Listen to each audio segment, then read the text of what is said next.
They can have a go at go and Yeah, they have a go and go. make a They name close with the Billboard Songwriter of the Year. So what exactly year was that you won? 92, 92. 92. Okay. Yeah. It's still going strong, coming out with your solo album I'm August. I'm the LeBron James of funk. That's Yes, right. Yeah. And you could still take them to school, right? LeBron. exactly, exactly. I could still score 25 and get 10 rebounds. I could still get a triple double. Okay. Yeah, that's right. Hi, this is Peter Lord, and I'm happy to be here on Musicians Reveal with Joe Kelley.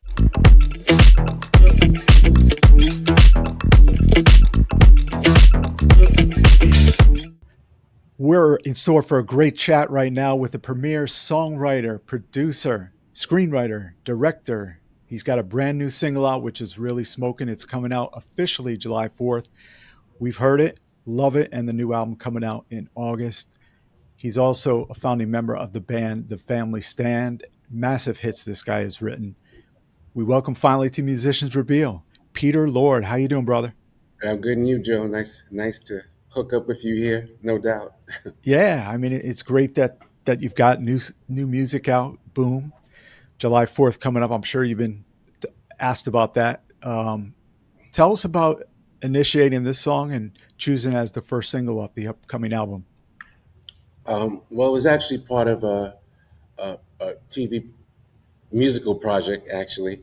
Um, I was working on, and just want to mention also featured on the song is this great singer and actress named Dee Dee Dion, who Hmm. actually was a co-writer also. And I was working with her on a project that was going to be a television musical project that will still happen eventually, but as I know the difference between, or learned, well, I knew already the difference between film and television and music. You know, even when they say yes, it takes 5 or 6 or 7 years. You know, Yeah. so it's the whole thing. So that song and some of the songs were originally part of that, but as they were about to happen, they didn't happen, and then so in the process, I decided that I would do some remixes and rearrange some things, get it mastered and put it out. And then I said, well, I have some things here that I think are our album of Hmm. material, and it can serve the purpose it originally had, but also another purpose. And just boom as a song, even though that series is called Love Junkies. Hmm. It's about people in an addiction treatment program, and so they use songs to deal with their addiction triggers. Right. But the lyrics of the song not only connected to personal, that point where you kind of crossed that line and knew you needed help or things went too far. I realized at this point in time that not only could it relate to personal journey, but also the social upheaval we're having in the world, Right. particularly Right. in this country at this point. Yeah, a lot of people hurting and don't know where to Yeah, steer the ship in their own lives. Yeah. exactly. It just all went boom. Thank you. Yeah. Yeah, exactly. Yeah. This is doing the living, and unfortunately, it's timely. Hmm. Yeah. The only saving grace, I always try to tell my wife, we live in a state and you live in a state and you're from a state, the same state I live in now, which is like a little bit open minded. Yeah, well, yeah, we have. There's always an oasis in the midst of Right. of the desert or whatever's going on. But yeah, Yeah. So you're in Southern California now, but let's get back to those early days in Brooklyn. You were born in Brooklyn? yes, Yeah. yes. Tell us Uh, about your first introduction to music that you really got into it, or did it take a while? oh no, I got into it. I mean, I knew I always wanted to be a writer, Hmm. and at first started writing poetry, and then knew that I always heard melodies with that poetry, and it kind of related. And I knew by the age of 13 I wanted to write songs, and often the story that I tell is just, and I feel like I grew up in an era that every person who grows up and thinks they're within the best era of music, but I don't know, late '60s, early '70s, it's hard to top that. And the people who influenced me, but then being kind of a bridge generation in a way, Hmm. the end of the old school, the beginning of the new school in terms Right. of thinking, uh, and being born in the end of the rock and roll era into the beginning of the hip hop era, and then the influences of hip hop and grunge and rock and just loving all that stuff uh, kind of led me to a certain place stylistically. Yeah, that was such a great time for music, and you know, I'm funk's my number one music that I Mhm. love. The genre R&B Yeah, and funk. You know, yeah, early '80s up until the yeah. late '80s, going into the '90s. But I tell a quick story. I lived in New York for 3 months of my life. I was freshman year at NYU, Hmm. and in the dorm I lived, I found out years later Rick Rubin was starting Def Jam Records in our dorm. Okay. I said I should have stayed at the school and finally, Yeah, you know, exactly. I'm sure I would have knew who this guy was, but they did a Uh-huh. documentary on it. So I mean, that's him. I tried to offer him some pizza. I could have changed the course of my career, right? yeah, Your that's right. career. Yeah, exactly. Because I don't think he was, and I think he finished, but I don't know if that was his primary purpose. Because I think he set up DJ table in his dorm before his first roommate walked in the door. Yeah. Yeah. Right. So, but then you grew up. What were your? Do you listen to a lot of radio in New York? I listen to BLS. Were you like Oh yeah, yeah, definitely BLS. Well, there was a story I told before in other circumstances, but I think I'll tell it now. okay? Actually, I could say BLS, and what really kind of I was always had maybe or knew I had a kind of artistic temperament, but I jokingly say a lot of people say God brought them to music. I can say the imaginary Satan brought me to music because literally around that time the scariest movie of all time came out, The Exorcist, and I Yeah. was a little kid, and I went to the movies and saw it. So don't put my lovely late mother, don't bring up child services. But I saw The Exorcist, okay, and I was so freaked out by that movie. I couldn't go to bed unless I heard some music. Go to bed to the songs and music. And I was listening to BLS, and then I wake up in the morning thinking I wrote the Isley Brothers or Stevie Wonder's new song. It wasn't me, but at least it inspired, uh, opened up my ear to things. And about 12 or 13, even though I had played the upright bass in junior high school, but then knew I wanted to write songs, and that kind of led to really getting the music and knew I wanted to do it seriously. Then I ended up going to Howard University as a music Yeah. major, as a composition major. And I said, if it's good enough for Donny Hathaway and Roberta Flack, I think it's good enough for me. Yeah. Tell us about the experience at Howard University. What was that like in the program?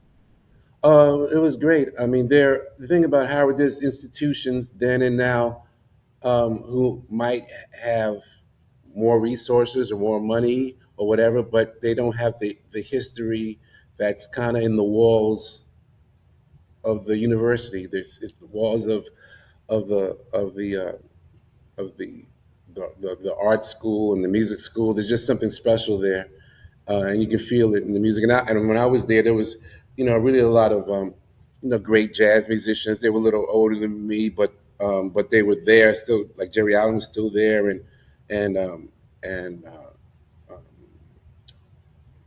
same effect Rooney, the trumpet Wallace player. Roney, Oh Wallace yeah, Roney. Wallace Rudy. Yeah, Yeah. he was there. And Yeah. but I wasn't a heavy jazz cat. When Okay. they were practicing their scales, I was practicing my Stevie Wonder imitation. But it was still a wonderful environment. Yeah. Just so much history, and you're amongst one of the alumni, so that's cool. Hmm. Yeah. Um, let's get back to your band, the Family Stand, with Sandra St. Victor, Jeffrey Smith, and Jackie was later on the project. Um, Yes. what was your first introduction to Sandra and Jeffrey? How'd you guys hook up, and a little Yeah. background on it? We were working on a group. Jeffrey and I were producing a group in Dallas, the Mac Band.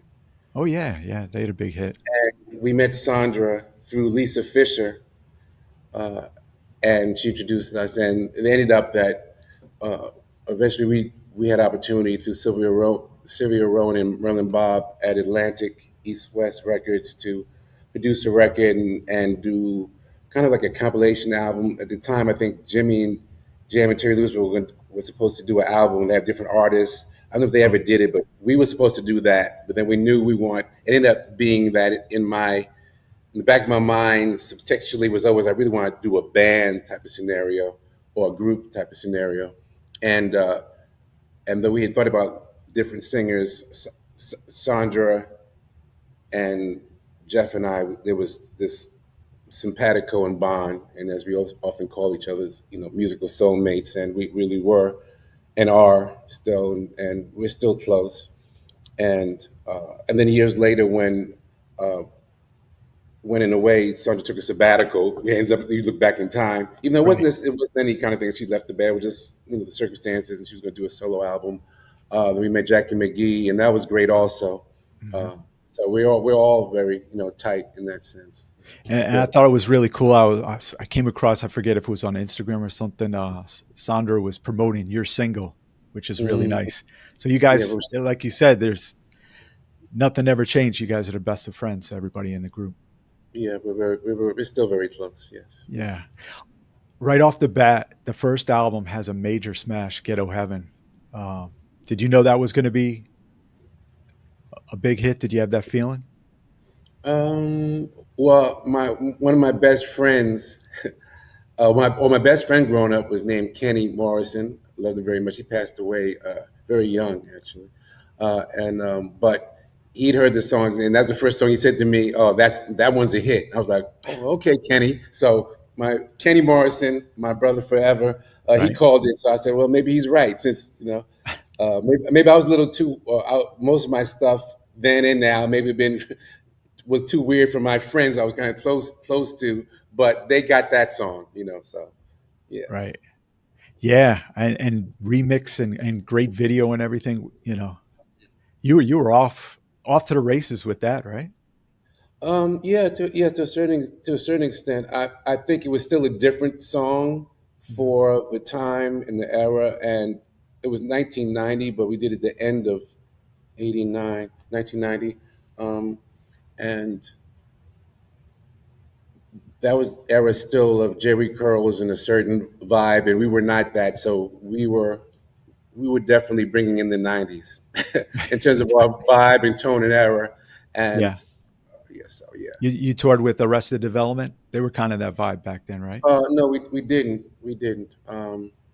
Because by the time we started really becoming a touring band, Hmm. um, there was the rock elements in the group, the rock elements in the music, and the more eclectic, broader tone that we were working with had us actually, we opened up for the Chili Peppers, and we even toured with the Rollins band for a Oh, second. Henry Rollins. Wow.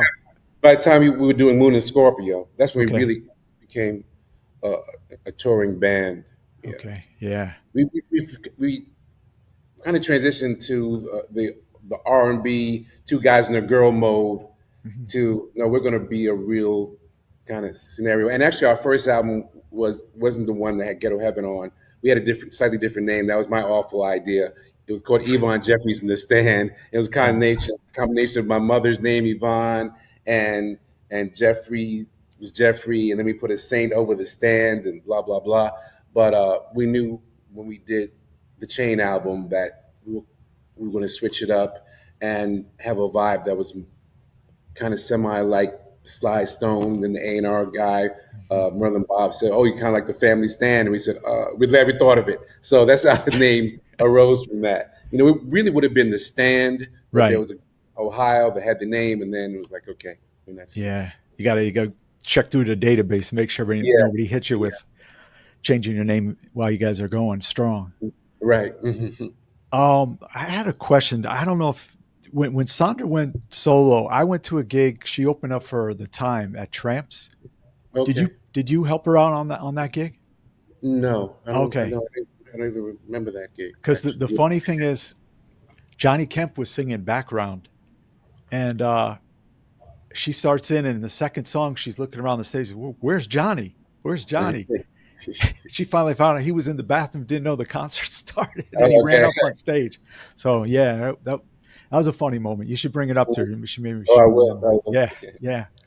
But yeah, you mentioned all the genres blending in. How about the songs from the Eighth Dimension? I'm sure it's a good mix of all the flavors that you're into, right? Yeah, absolutely. Just naturally. I mean, I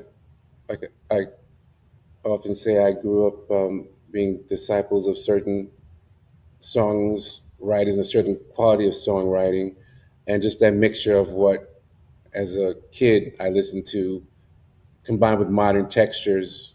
That's where I'm at and where I've always been.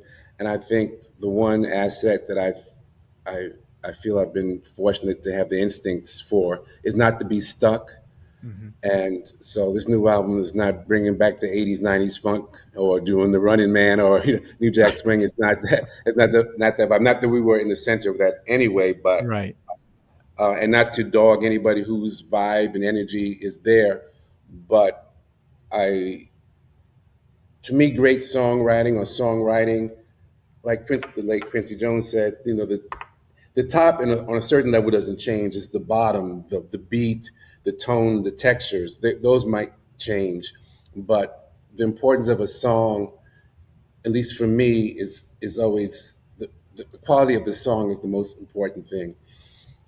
And I think what it is also is that what a great song does. A great song, to me, is the whole is greater than the sum of its parts. Mm. Yeah. And often you hear a lot of great singers who have a vibe, and a lot of artists out, not the biggest ones, because the biggest ones still have this certain that um, they have the catchiness or whatever that the songs that the listeners can get to. But in terms of quality of a song, there's, to me, the key phrase I thought about it is structure is freedom, in the sense that if you ready to write a strong song, then it can really go any place.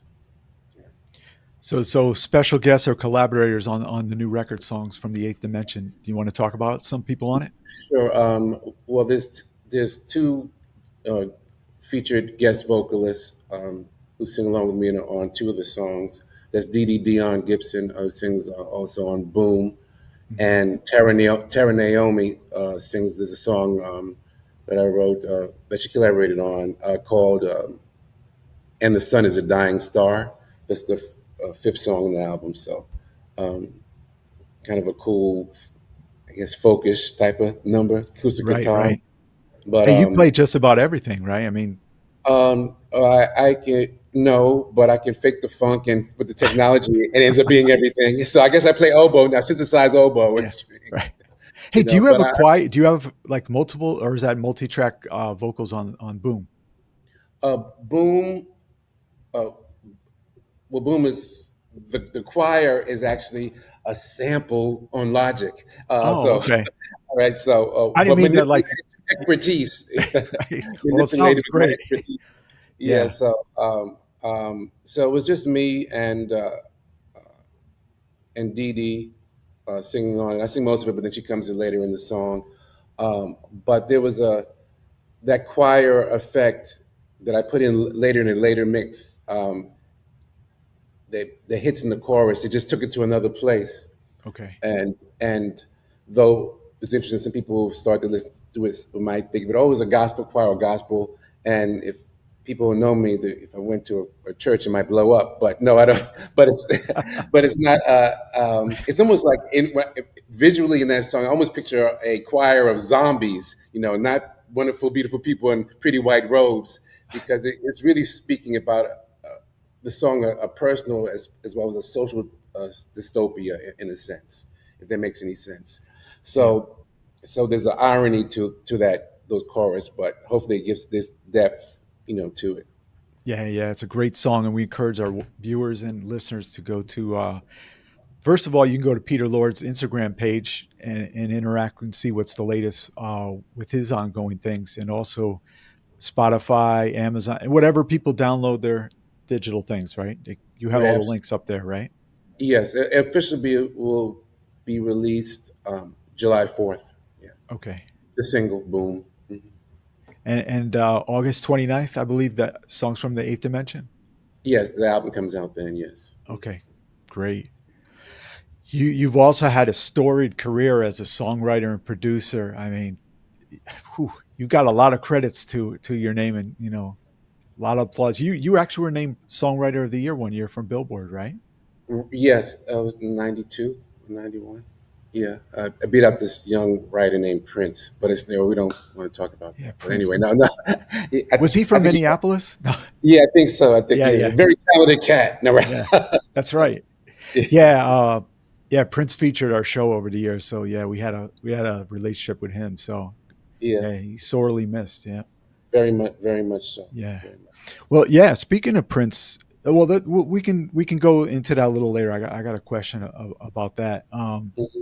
But you kickstarted Paul Abdul's career with some smash songs. Vibology. I never get tired of that. Oh, Yeah. thanks. Well, I don't know. I don't know if we kickstarted it, but we definitely um, after she had super big hits and her biggest hits, was Straight Up and etc. But um, the album Spellbound we did with her was a great opportunity for us, and I think it also opened up different creative avenues for her. Also, so and we're close still. Also, Paula Abdul and myself, and so there's a lot of love there also.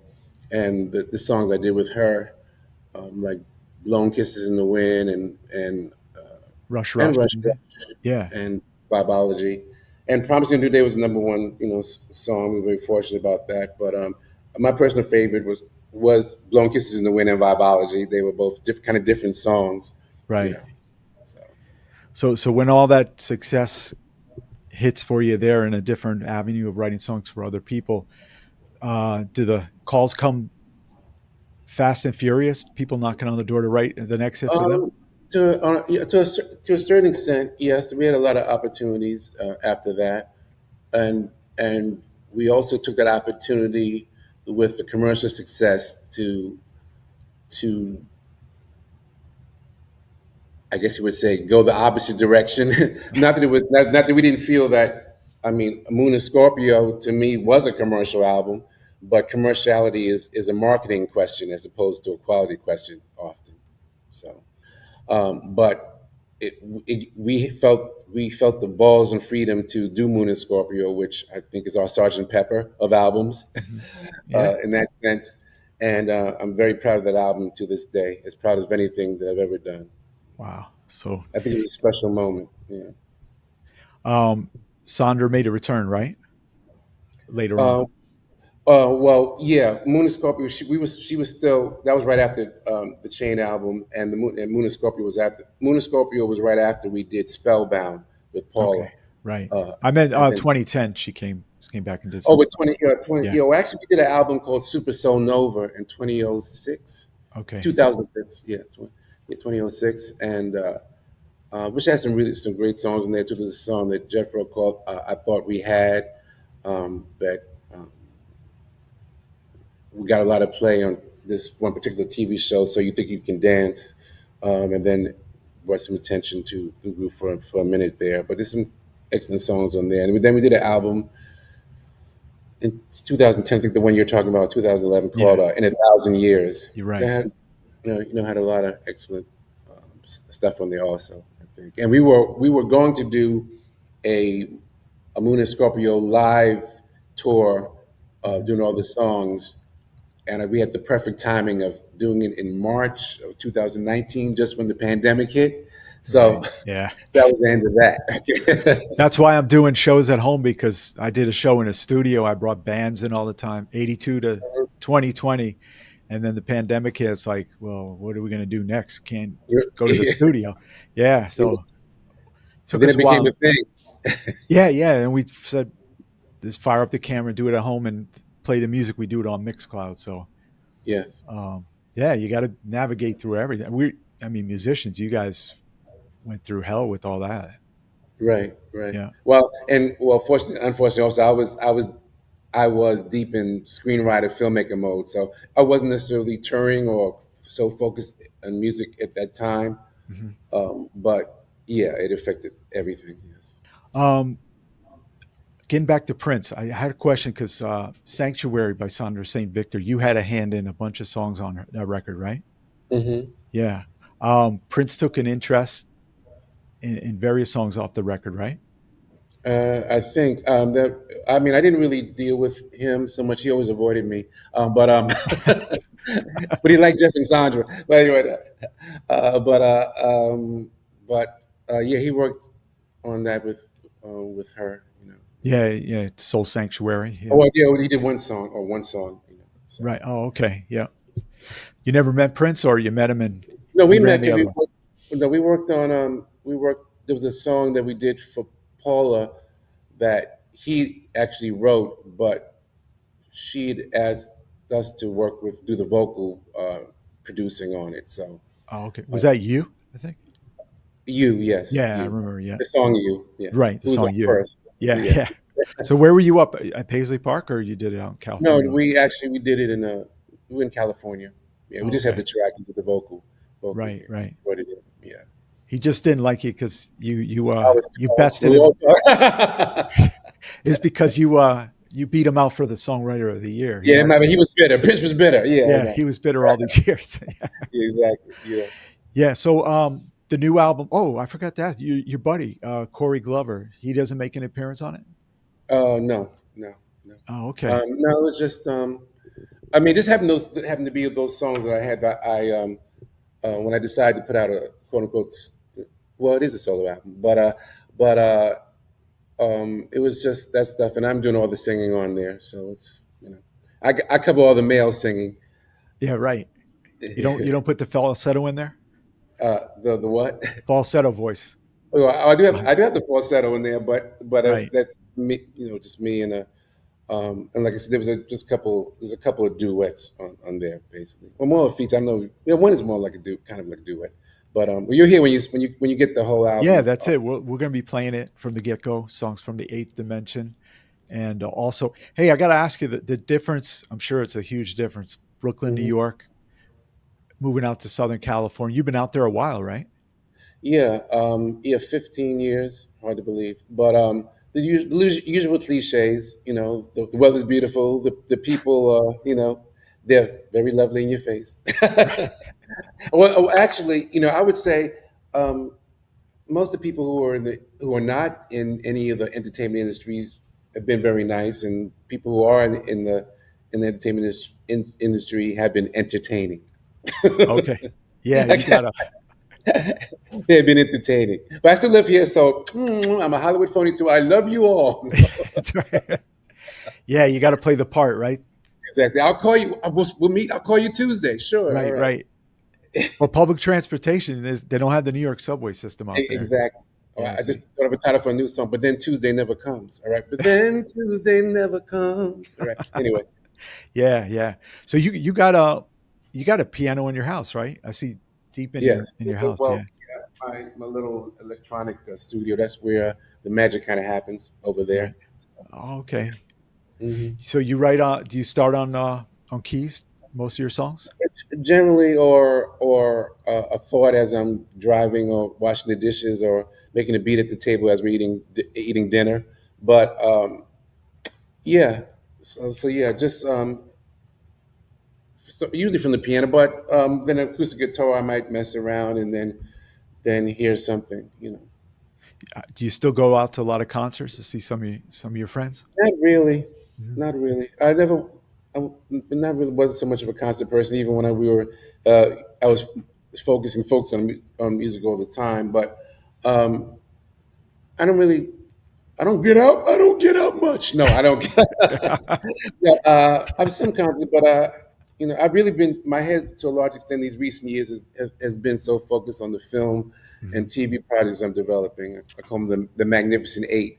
Some of them TV series and some of them are films, and writing multiple episodes for things. But I had been focused on that until except for the last end of last year when I knew I I said, okay, I am going to put out an album.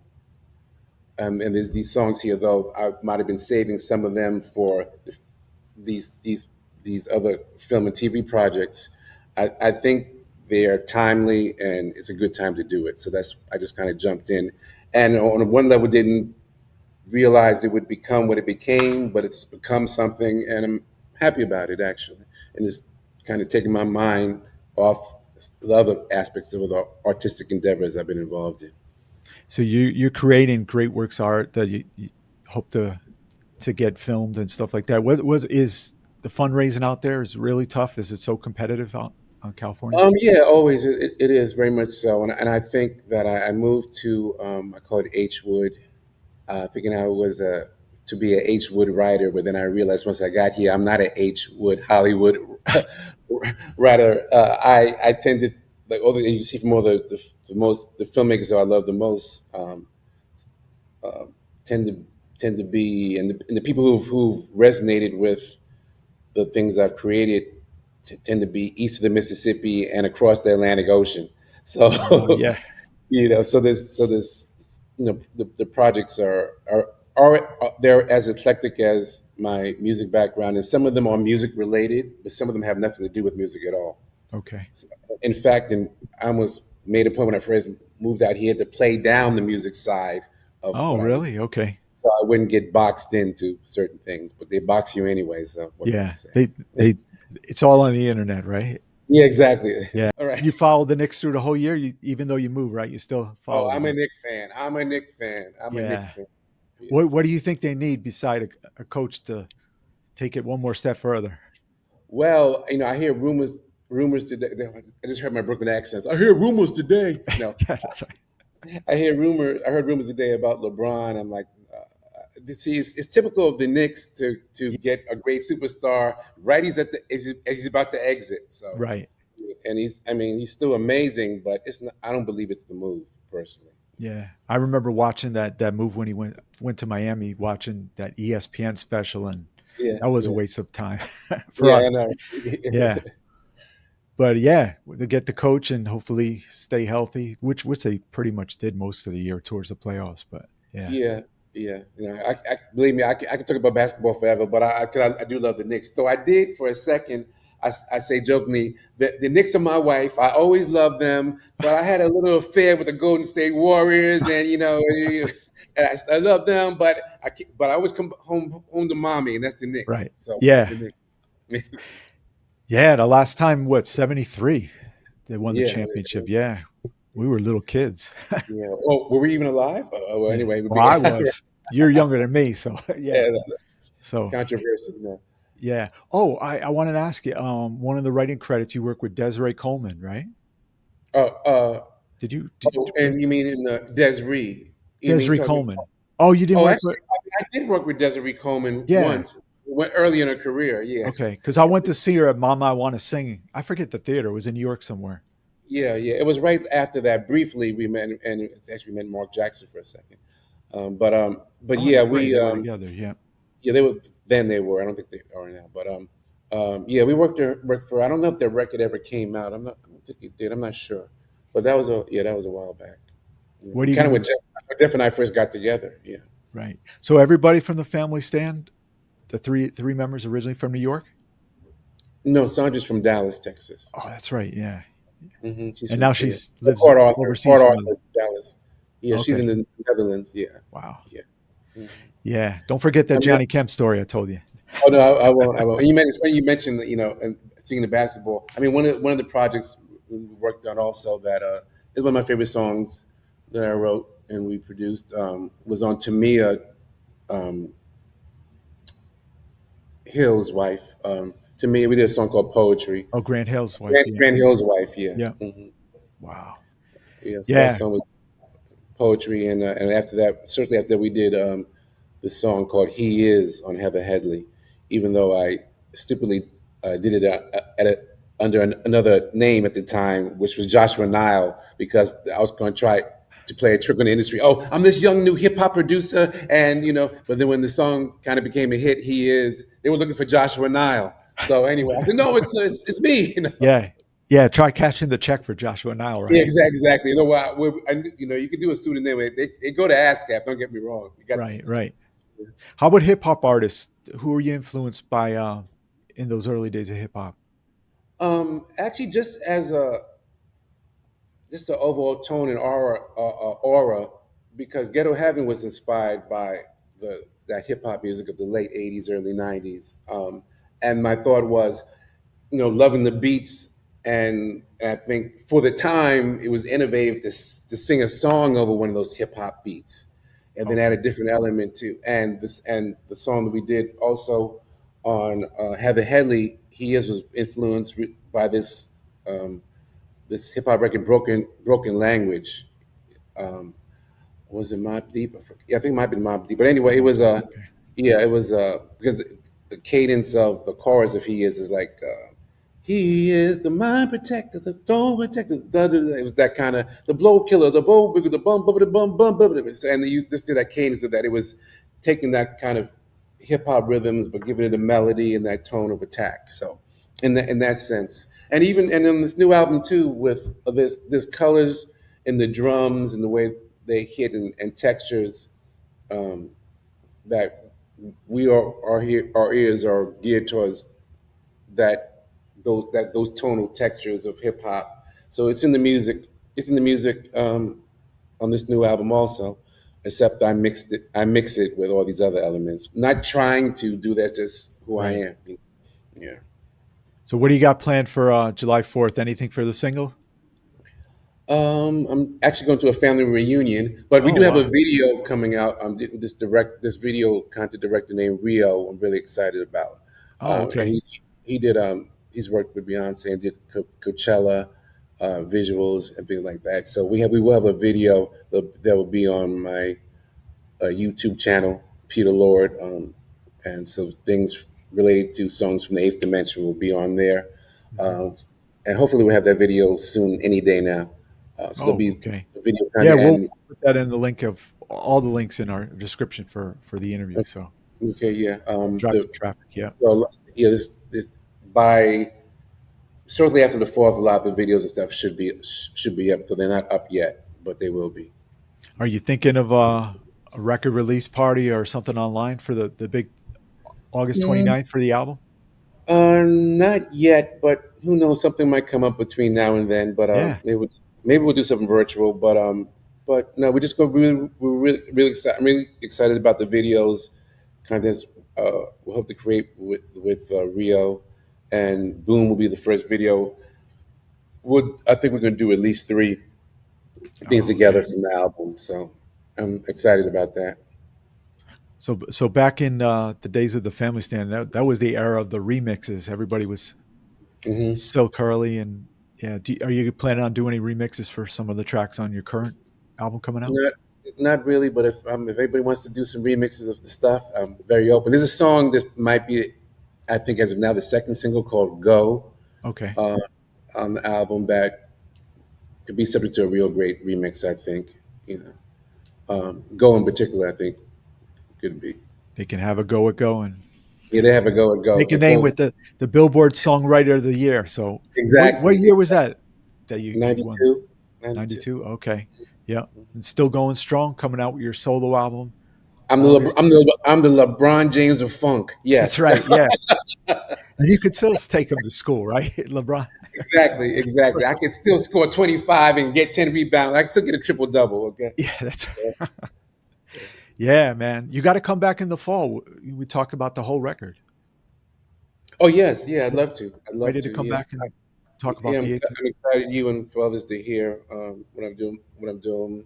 Um, yeah, like I said before, I try not to stay stuck, and I don't think about but try to have a certain. There's a certain. Though there is a certain the the thematic elements are the same, but the tone and textures are just now. I would say. Right. Yeah, we're looking forward to hearing it. The single is awesome. So starting off with a boom, July 4th. Get that new music from Peter Lord and August 29th. Songs from the Eighth Dimension. Go to his Instagram page, updating that, and YouTube page, Peter Lord, with the new videos and visuals and everything. So, hey, it's been an honor, man, having you, loving your music over the years. So, Yeah, I appreciate you. Thank you so yeah, much. thanks to spend some time with us on Musicians Reveal, and we're excited about everything coming up this year with you. And great. Appreciate you. All right, Peter. Okay, Thanks. take care, Joe. Thank you.